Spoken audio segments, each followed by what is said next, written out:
سه شهروند جوان تاجیکستان را از اسارت در میانمار، کشور بسته در آسیای جنوبی شرقی، آزاد کرده به وطن برگردانیدند.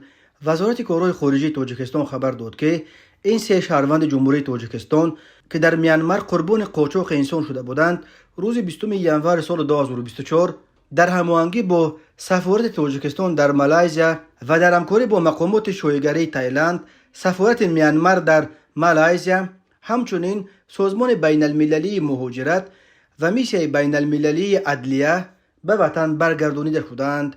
درباره کی و چگونه به دام شبکه‌های قاچاق انسانی افتادن و به میانمار رفتن این سه جوان تاجیک وزارت یگان معلومات یا تفصیلات نداده است. وطن او گفته است که مقامات دخلدار جمهوری تاجیکستان کارهای ریابیلیتاسیونی پسیکولوژی را با شهروندان مذکور می‌گذراند و چاره‌های ضروری پروفیلاکتیکی را برای پیشگیری چنین حالت‌ها در آینده به عمل می‌رسانند.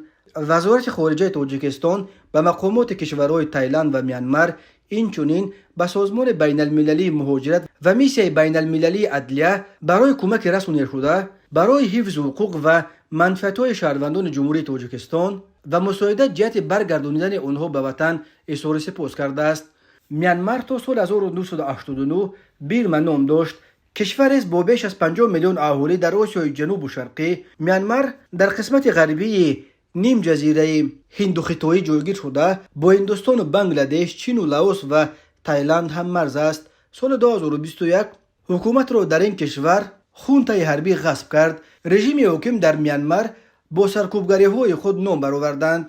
از جمله چند سال پیش رژیم میانمار برای قتل عام قبیله مسلمانی روهینجا به بعد شدید انتقادها روبرو شده بود. به دلیل بسته بودن کشور و اقتصاد ضعیفش، میانمار هیچگاه مسیر جذابی برای مهاجرت کاری به شمار نمی رفت و این بار اول است که درباره به میانمار رفتن و در آنجا در دام شبکه‌های قاچاقبر در ماندن شهروندان تاجیک خبر نشر می شود.